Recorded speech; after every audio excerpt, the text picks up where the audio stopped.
شاف صاحب، آپ سے میرا یہ سوال ہے کہ روزے کی ابتدا کب سے ہوئی ہے اور روزے کی جو روحانی افادیت ہے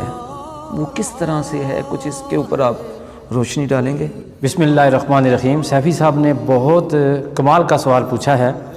رمضان المبارک کے حوالے سے، تو میں اس ضمن میں عرض کرنا چاہوں گا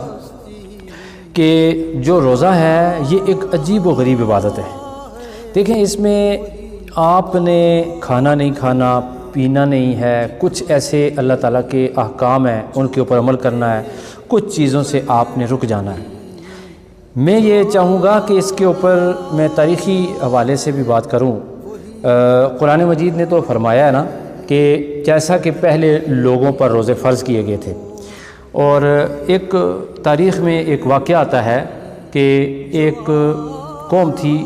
ان پر قحط آیا۔ اس وقت کے لوگ بڑے کمال کے لوگ تھے، اللہ تعالیٰ نے ان کے دل میں ایک بات ڈالی۔ کچھ لوگ ایسے ہیں کہ جنہوں نے اپنا ایک وقت کا کھانا جو دوپہر کا کھانا تھا وہ غریبوں میں تقسیم کر دیا۔ یعنی انہوں نے مل کے ایک خاص علاقے میں ایک پلان کیا کہ ہم صبح کا کھائیں گے، شام کا کھائیں گے، دوپہر کا کھانا ہم نہیں کھائیں گے، یہ والا کھانا جو ہے ہم غریبوں کو دیں گے۔ تو وہ بادشاہ تک جب بات پہنچی تو بادشاہ بڑا خوش ہوا کہ یہ تو بڑی خوبصورت بات ہے اور بڑا اچھا ارادہ ہے اور بڑا اچھا عمل ہے۔ اس نے پورے ملک کے اوپر یہ قانون لاگو کر دیا۔ اس نے کہا کہ اب پورے ملک میں جتنے مخیر حضرات ہیں وہ 2 وقت کا کھانا کھائیں گے، تیسرے وقت کا کھانا دوپہر کا نہیں کھائیں گے، اور وہ اپنا وقت جو ہے وہ اس وقت کا کھانا وہ اپنے غریبوں میں تقسیم کر دیں گے۔ پھر کہتے ہیں کہ اللہ تعالیٰ کو پھر اس قوم کی اور اس بادشاہ کی یہ بات اور فیصلہ اتنا پسند آیا کہ اس کے بعد اللہ تعالیٰ نے روزے فرض کر دیے۔ یعنی کھانے اور پینے سے پاک اللہ تعالیٰ کی ذات ہے۔ اللہ تعالیٰ کھانے اور پینے سے پاک ہے، تو یہ اس کی صفت ہے،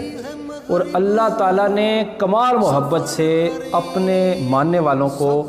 دنیا والوں کو، توحید پرستوں کو، اور خاص کر میں یہ بات کہنا چاہوں گا کہ نبی پاک علیہ السلام کی امت کو اپنی صفت عطا فرمائی ہے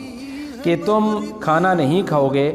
تو تمہاری یہ جو ادا ہوگی یہ سنت خدا بن جائے گی، سنت الہی بن جائے گی۔ تو یہ بہت بڑی سنت ہے، اور آپ نے خود اس میں اس کیفیت کو محسوس کیا ہوگا کہ جب ہم کھانا پینا چھوڑ دیتے ہیں، نہیں کھاتے اور بھوکے رہتے ہیں، تو بھوکے پیٹوں سے اور پیاسے جگروں سے جس وقت ہم عبادت کرتے ہیں تو ہمیں عبادت میں لذت آتی ہے، ہماری آنکھیں نم ہوتی ہیں، ہمارا دل نرم ہوتا ہے، اور ہم اللہ کی طرف زیادہ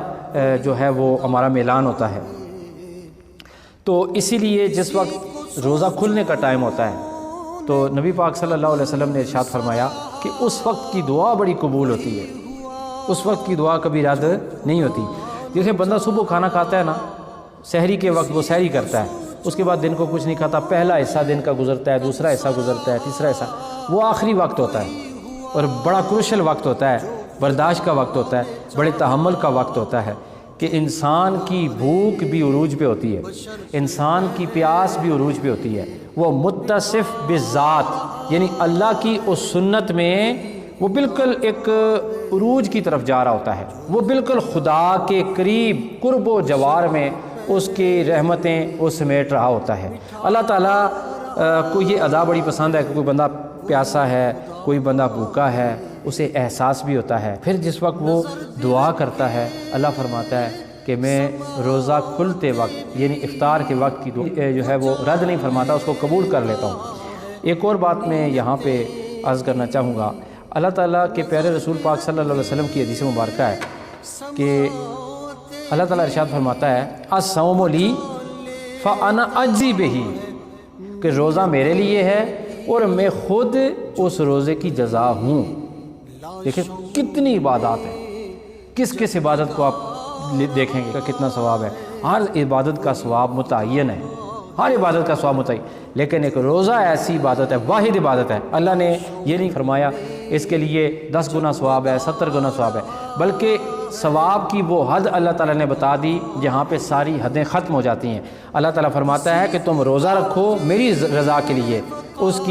اس کا اجر تمہیں یہ ملے گا کہ میں رب تمہیں خود مل جاؤں گا، رب اس کی جزا ہوں۔ کہ جس طرح ہم روزہ رکھتے ہیں تو ہمیں روزہ کھولتے وقت قریب جو ہے وہ بھوک لگتی ہے، پیاس لگتی ہے، ایسے ہمیں غریب لوگوں کا احساس ضرور کرنا چاہیے۔ کہ عام دنوں میں ہمیں تو روزے میں یہ چیز دیکھنا پڑتی ہے، لیکن وہ جو غریب جو ہر روز اس روزے کی کیفیت سے گزرتے ہیں، ہر روز